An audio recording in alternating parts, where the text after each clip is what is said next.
Salut les filles. Salut Pauline. Bon, j'ai enfilé mes bottes, elles sont pas très propres, mais voilà, c'est des bottes en même temps parce que c'est de ça que tu vas nous parler aujourd'hui, Tout à Anne. fait, puisque mauvais temps et pluie oblige, on va troquer nos talons au perché pour ressortir des chaussures plus adaptées à nos conditions climatiques, les fameuses bottes de pluie, aussi appelées wellies de l'autre côté de la Manche.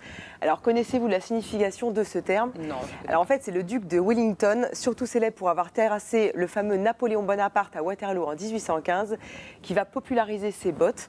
Il va en effet demander à son cordonnier de lui fabriquer des chaussures pratiques à chausser, donc moins hautes, robustes pour se déplacer sur tous les terrains et suffisamment élégantes pour passer du champ de bataille à une salle de réception.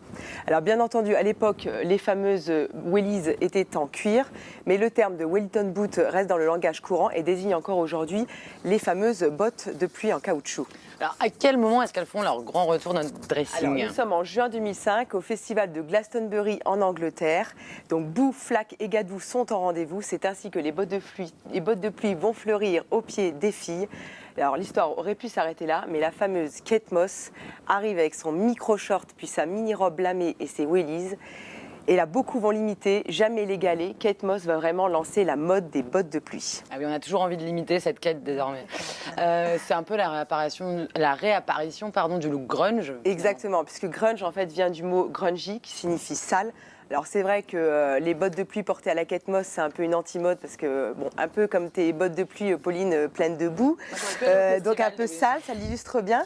Je vous rappelle que le mouvement grunge est né à Seattle aux États-Unis dans les années 90, et donc c'est une variante du rock pratiquée par des groupes notamment comme Nirvana.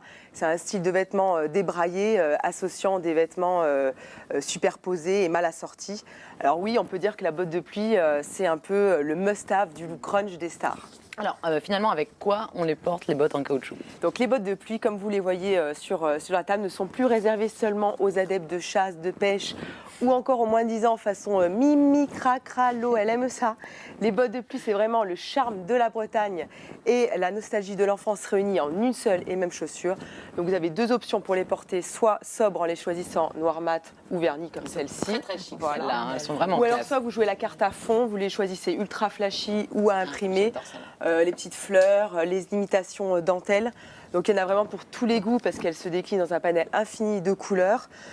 Donc moi je vous conseillerais plus de les porter avec du court, donc plus un short ou une jupe, voire un slim.